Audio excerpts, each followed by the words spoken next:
A continuación, en el Laboratorio de Operaciones Unitarias de la Universidad de Cartagena, se desarrollará una práctica de tuberías con accesorios en el equipo para el estudio de dinámica de fluidos y bombas, en el marco de la asignatura de Laboratorio de Operaciones Unitarias dirigida por el docente Ángel González. Los integrantes del grupo son Juan Pablo Garcés, Carlos Madero, Lady Vergara y Ruber Yunes. El transporte de fluidos es una de las tareas más importantes en el ámbito industrial. El uso de tuberías para esta necesidad es indispensable. Vale recordar que la naturaleza de fluidos los obliga a resistir el movimiento, propiedad conocida como viscosidad. Gracias a esta, la fricción en las paredes ofrece una resistencia y genera pérdidas en la energía de fluidos. Estas pérdidas deben ser compensadas por la implementación de una bomba. La caída de presión nos indica entonces la energía necesaria para lograr el transporte de un fluido de un punto a otro.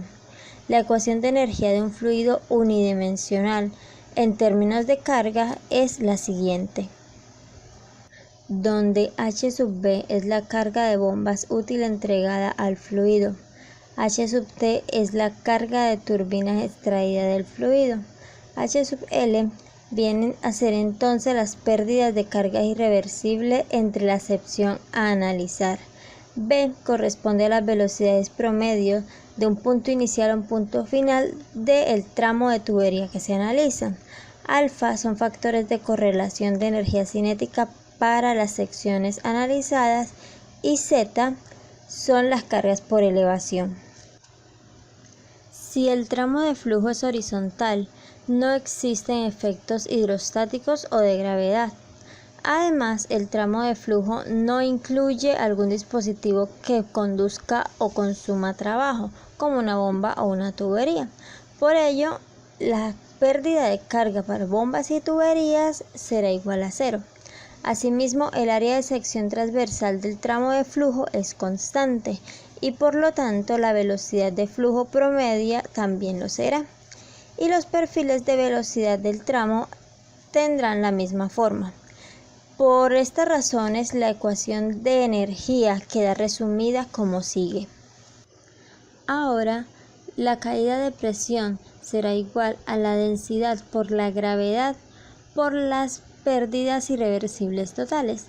Estas pérdidas irreversibles totales serán igual a la suma de las pérdidas mayores y las pérdidas menores. Las pérdidas de carga mayores son las obtenidas por la fricción en los tubos y las pérdidas menores son las que generan los accesorios, como válvulas, codos, conexiones de diferentes tipos y más.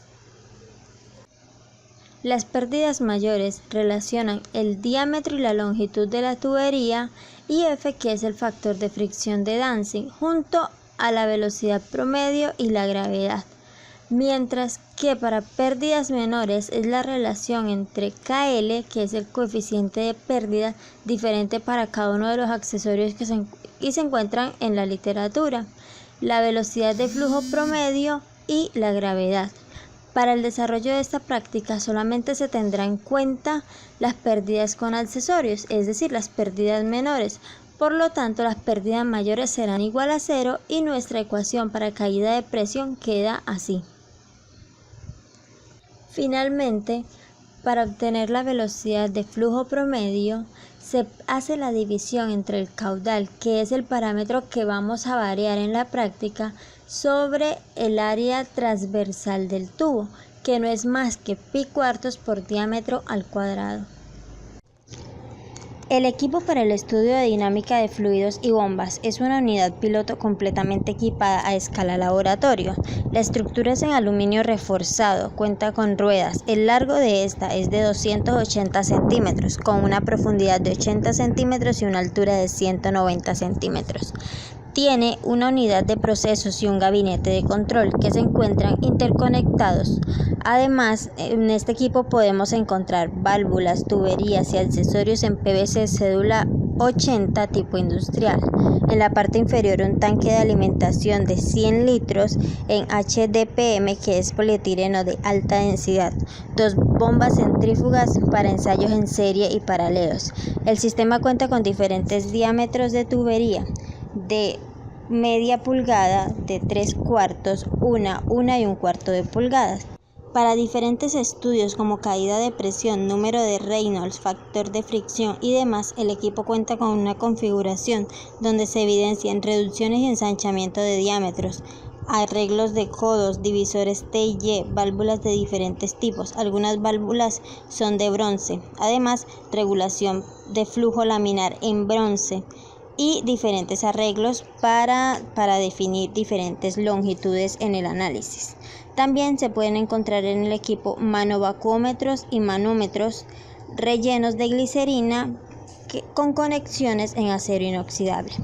En cuanto al gabinete de control, cuenta con un interruptor general de 12 amperios, un botón tipo hongo de paro de emergencia, botones con focos luminosos verdes para el arranque de las bombas y botones de foco luminoso rojo para el paro de las bombas, además con un indicador digital de diferencial de presión y con unas perillas para regular la velocidad.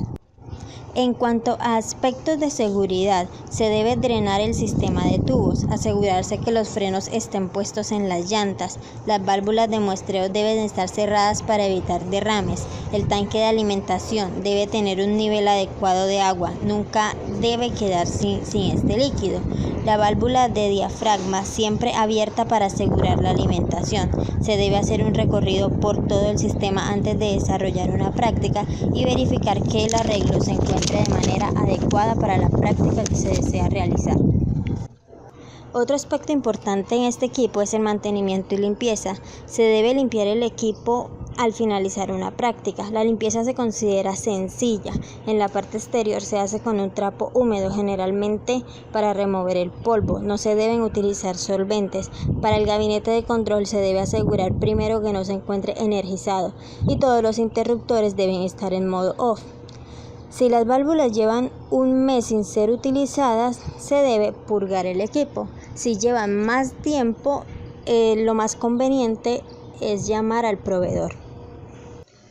Los accesorios que se estudiarán son una válvula de globo, válvula de bola, codos de 45 y de 90 grados, conexiones en T tanto para un flujo en línea como un flujo derivado y trifurcaciones a 45 grados, también para un flujo en línea y un flujo derivado. Para el correcto encendido del equipo, se debe verificar que éste se conecte a 120 VAC a dos fases, que la protección del equipo sea superior a 2 amperios.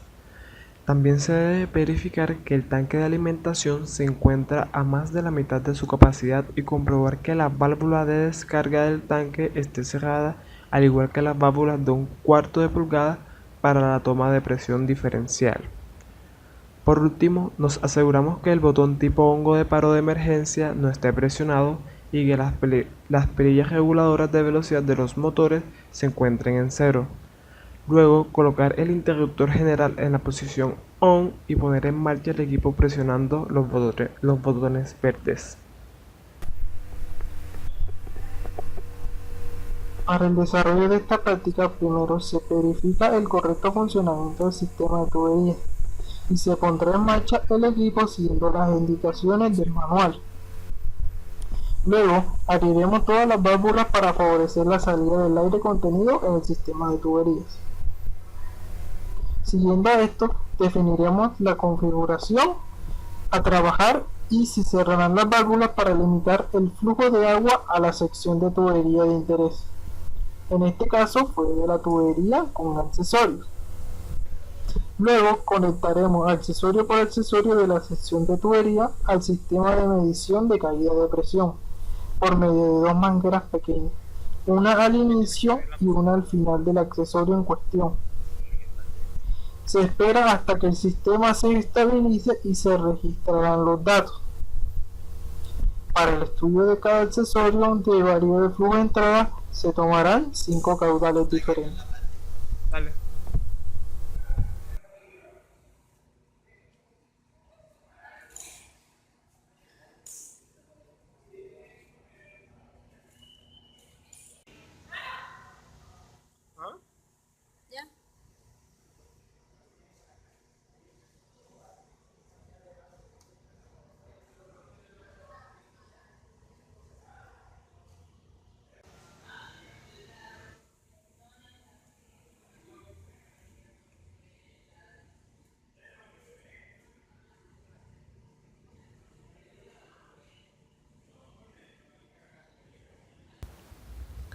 Para detener la operación se deben presionar los botones rojos correspondientes a las bombas localizadas en el gabinete de control. Si por alguna razón se tiene que detener la experimentación de emergencia, debe presionarse el hongo de paro de emergencia y automáticamente todos los componentes que estén funcionando dejarán de hacerlo. En primera medida, se establecen los datos de caída de presión reportados para cada uno de los accesorios y bajo diferentes condiciones de caudal en tablas, donde delta de P1 es el valor arrojado por el indicador digital de presión diferencial y delta de P2 es el valor dado por el dispositivo analógico. Ahora, los datos de caudal están en unidades de litros por minuto, mientras que la caída de presión en kilopascales. Para analizar de una manera más clara la tendencia de los datos, vamos a graficar los valores dados por los manómetros utilizados, donde la línea azul serán los datos reportados por el dispositivo digital y la línea naranja por el dispositivo analógico. Para calcular las pérdidas menores debemos conocer el coeficiente de pérdida. Este se encuentra tabulado en diferentes libros de mecánica de fluidos y demás material bibliográfico. En la tabla se presentan los valores de KL utilizados en el desarrollo de los cálculos de esta práctica. Vale recordar que las válvulas se trabajaron con apertura completa. Ahora se procede a calcular la velocidad lineal para cada uno de los caudales. Recordemos que la velocidad está dada por la relación entre el caudal y el área transversal. El área transversal no es más que pi cuartos diámetro al cuadrado. Se calcula el área y luego se procede a calcular la velocidad lineal del fluido para poder continuar calculando las pérdidas menores. Ya teniendo calculada la velocidad lineal del fluido y conociendo el coeficiente de pérdida, se procede a calcular las pérdidas menores. Ahora sí es posible calcular la caída de presión, que está dado por las pérdidas menores calculadas anteriormente, la densidad del fluido, que en este caso es agua, y la gravedad. Finalmente, se calcula el error entre el dato de caída de presión teórico con los datos experimentales para cada uno de los accesorios y para los caudales establecidos. Recordando que el porcentaje de error está dado por la diferencia entre el valor teórico menos el valor experimental sobre el valor teórico multiplicado por 100. Finalmente, se calcula el error entre el dato de caída de presión teórico con los datos experimentales para cada uno de los accesorios y para los caudales establecidos.